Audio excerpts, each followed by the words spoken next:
Hey guys, how are you today? I wanted to talk about emotional intelligence and how you can combat your stress using emotional intelligence. It's not always about diet, exercise, those kind of things, because chronic stress is a major killer. It's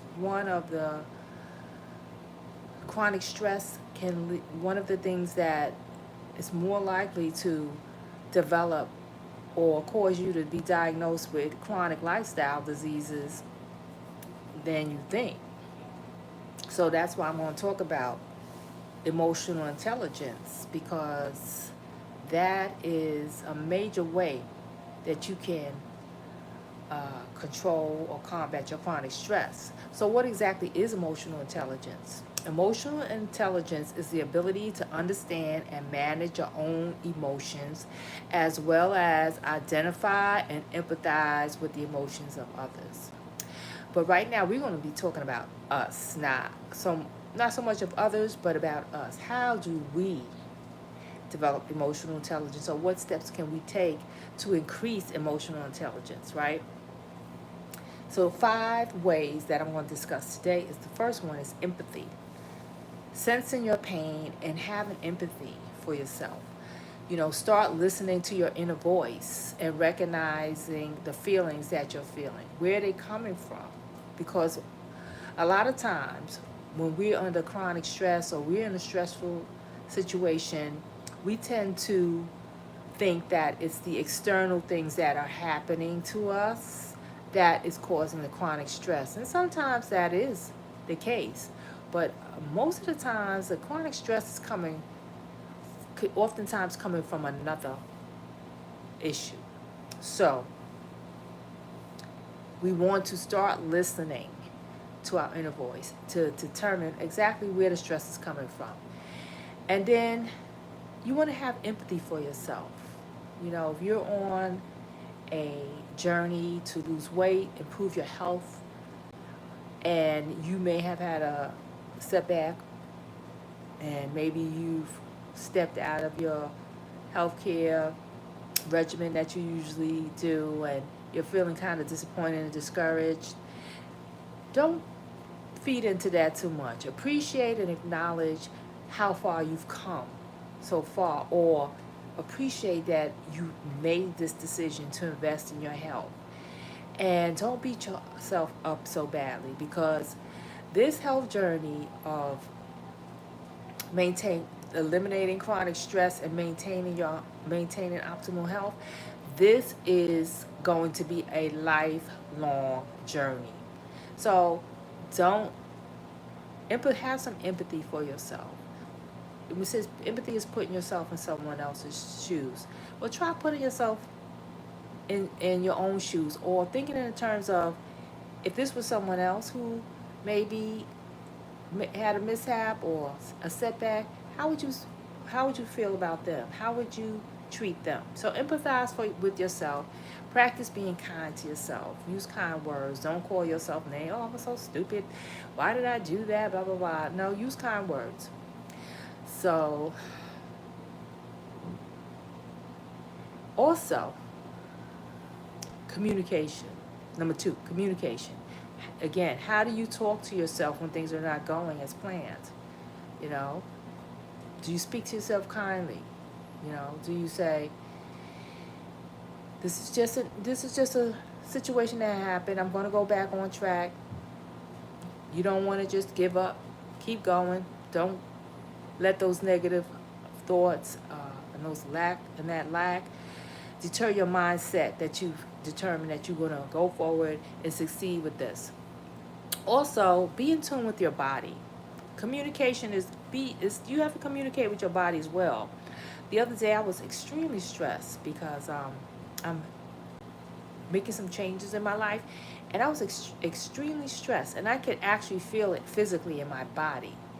And so that can often happen. You can actually feel the stress in your body. And so what my instinct was, it made me become irritated. I wanted to lash out, but what helped me was that I was aware of what my body was communicating to me, and then I was also recognizing where it was coming from. And so that allowed me to pull back from that unhealthy behavior. And that's what emotional intelligence is about. So, how do you communicate with yourself and your body? Also, how do you communicate with others when you're under chronic stress? Do you lash out? Do you blame others? Do you,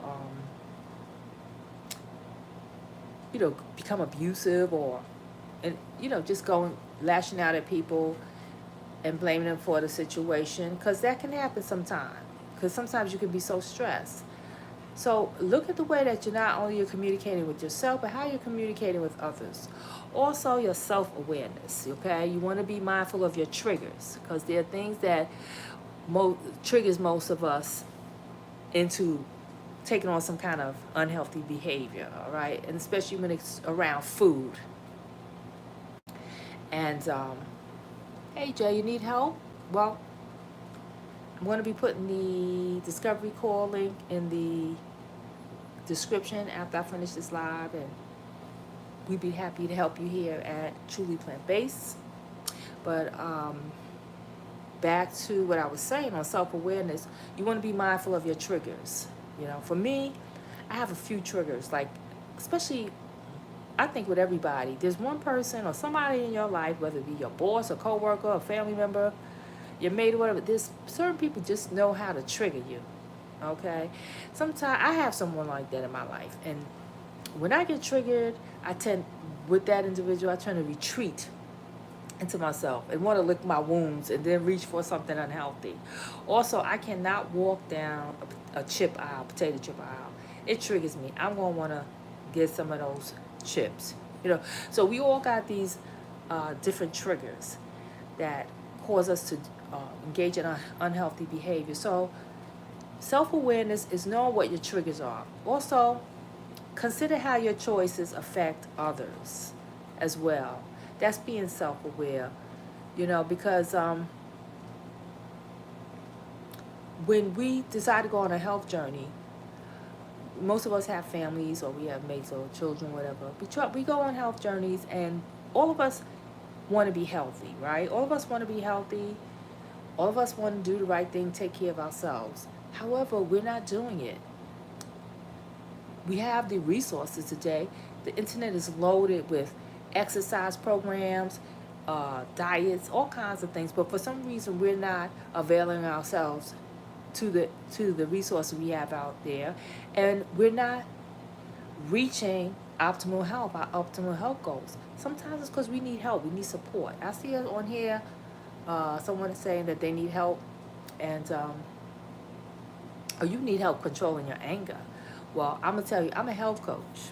I'm not a therapist that deals with emotional issues. So maybe you may want to look into investing in a therapist to help you with that.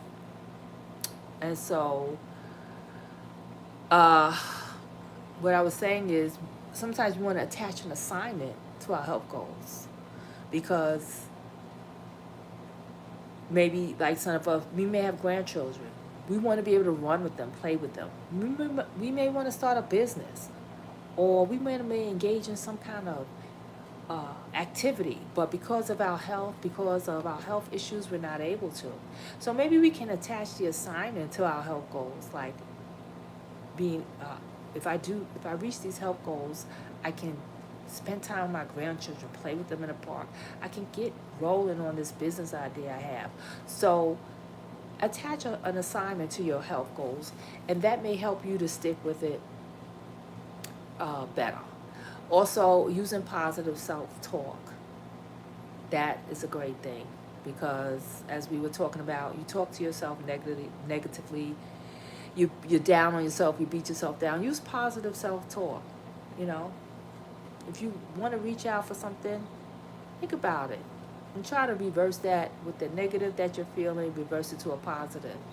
Also, self-regulation, noticing your thoughts and your feelings, right? Because as I said before, sometimes we're not aware. That's what emotional intelligence is. Being aware of your thoughts and your feelings. and that can help you to self-regulate.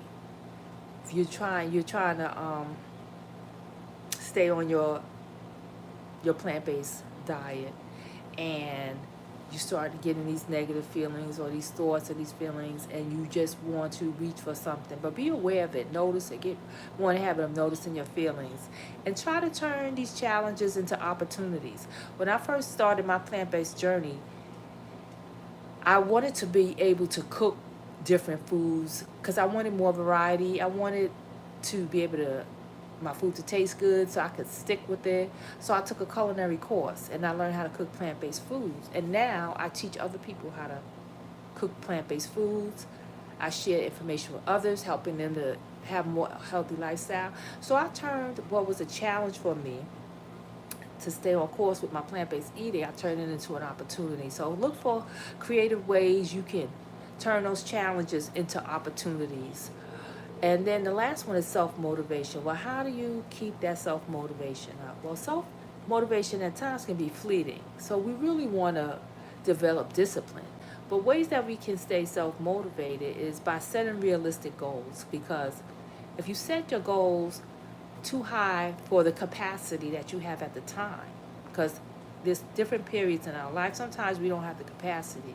So if you set your goals too high and then you don't reach them, you'll be more likely to give up and stop going forward with whatever you're trying to achieve. And again, being self-motivated, finding creative ways to turn your obstacles into success and opportunities, and celebrating achievements. But when we're celebrating, if we're trying to invest in our health or dealing with a chronic health challenge, and we're on this health journey, try to celebrate your achievements, not with food. A lot of people, they go out to eat, or it's holiday celebration, or different things that they celebrate, or whatever achievements they may celebrate. Then most people think that food is a way to celebrate, because we're in this society, we're rewarded that way a lot with food and things like that. So try to find ways you can celebrate your achievements in a way that doesn't surround food, you know? Do something nice for yourself, something personal, or meet up with someone, or do an activity, or find something besides food to celebrate your achievement. Also, creating exit strategies. It's so important to be able to create exit strategies from chronic stress, not just manage it. Managing is good, deep breathing, writing in your journal, and those types of things, but you want to eliminate the stress. So that's where you create exit strategies, and that is one of the major prime ways that we help our clients. We help them to create personalized exit strategies surrounded around what their chronic stress is. And so exit strategies is like a great way to eliminate stress. You don't want to just manage it. Like when you're sick, the doctor puts you on medications and you're managing the problem. So we don't want to manage it. We want to eliminate it. Because again, stress is a killer. And if you don't get it under control, it can lead to some serious chronic health issues. So what is emotional intelligence again?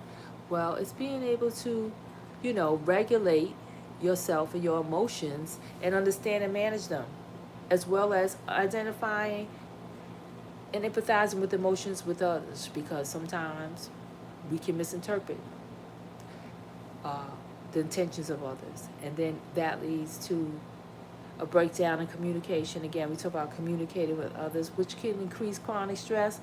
So emotional intelligence is a real factor. And we also, I didn't think I mentioned, we want to take accountability and responsibility for the stress that we are engaging in. We don't want to place that responsibility or burden on others. That's our responsibility to handle. And at Truly Plant-Based, our program is designed through nutrition, through diet, exercise, lifestyle changes, and eliminating chronic stress. Our program is designed to do that, and we're here to help you to do that. The link is in the description if you'd like to learn more. And again, as I always say, have an amazing day on purpose. Make it intentional, because there are people, places, and things out there that are not out to allow you to have an amazing day. So you got to make your own. Okay? So you guys have an amazing day. And until next time, talk to you soon.